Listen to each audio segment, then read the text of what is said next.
ഇടുക്കി വണ്ടിപ്പെരിയാറിൽ 6 വയസ്സുകാരിയെ പീഡിപ്പിച്ചു കൊന്ന കേസിലെ പ്രതി അർജുൻ കുറ്റക്കാരനല്ലെന്ന് കട്ടപ്പന അതിവേഗ കോടതിയുടെ വിധി. ബലാത്സംഗം, കൊലപാതകം ഉൾപ്പെടെ പ്രതിക്കെതിരെ ചുമത്തിയ ഒരു വകുപ്പുകളും തെളിയിക്കാൻ പ്രോസിക്യൂഷന് കഴിഞ്ഞില്ല. വിധി കേട്ട പെൺകുട്ടിയുടെ കുടുംബം അതിവൈകാരികമായാണ് പ്രതികരിച്ചത്. ഹൈക്കോടതിയിൽ അപ്പീൽ നൽകുമെന്ന് പബ്ലിക് പ്രോസിക്യൂട്ടർ വ്യക്തമാക്കി.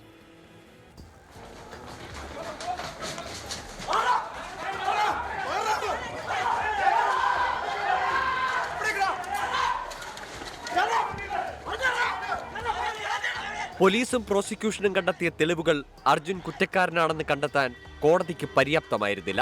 ഒറ്റവരിയിൽ വിധി പ്രസ്താവം. അർജുനെ കോടതി വെറുതെ വിട്ടു.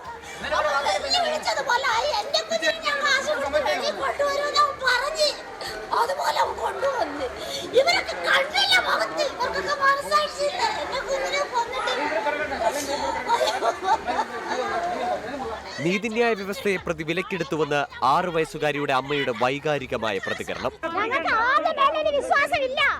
നൂറുകണക്കിന് പോലീസ് വന്ന എന്റെ കുഞ്ഞിനെ കൊന്നവനെ അറസ്റ്റ് ചെയ്ത് കൊണ്ടുപോയത് ഇപ്പൊ ഒന്നും ചെയ്തില്ലെന്ന് പറഞ്ഞ് അവനെ വെറുതെ വിട്ടിട്ടുണ്ട്. ഈ ജഡ്ജി കാശ് വാങ്ങിച്ചിട്ടുണ്ട്, അതാ സത്യം. ശാസ്ത്രീയമായ എല്ലാ തെളിവുകളും ഹാജരാക്കിയിരുന്നുവെന്ന് സ്പെഷ്യൽ പബ്ലിക് പ്രോസിക്യൂട്ടർ പറഞ്ഞു. DNA പരിശോധനയ്ക്ക് ആവശ്യമായ ബീജ സാമ്പിൾ ലഭിച്ചില്ല എന്നത് മാത്രമാണ് ന്യൂനത ഉണ്ടായിരുന്നതെന്നാണ് പ്രോസിക്യൂഷന്റെ വാദം. പ്രോസിക്യൂഷനെ സംബന്ധിച്ചിടത്തോളം പ്രോസിക്യൂഷന് ലഭ്യമായ എല്ലാ തെളിവുകളും സാഹചര്യങ്ങളും ശാസ്ത്രീയ തെളിവുകൾ ഉൾപ്പെടെയുള്ളവ ഹാജരാക്കിയിരുന്നു.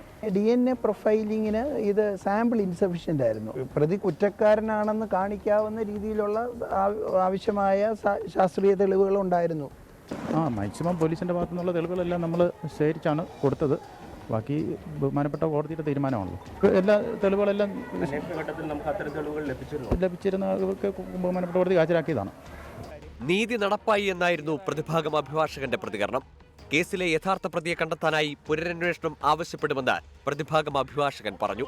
ഞങ്ങൾ ഈ കേസിൽ റീഇൻവെസ്റ്റിഗേഷൻ ഡിമാൻഡ് ചെയ്യാണ്. യഥാർത്ഥ പ്രതി എവിടെ പോയി? ഈ ചോദ്യങ്ങൾക്ക് ഉത്തരം വേണമല്ലോ. ഞങ്ങളിതിൽ റീഇൻവെസ്റ്റിഗേഷൻ മറ്റുകാരണം ഞങ്ങൾ മുന്നോട്ട് പോകും. പിച്ചിച്ചീന്തി കൊല ചെയ്യപ്പെട്ട ഒരു 6 വയസ്സുകാരിയുടെ നീതി നിഷേധത്തിന്റെ നിലവിളി ശബ്ദമാണ് ഇന്ന് ഈ കോടതി പരിസരത്ത് ഉയർന്നത്.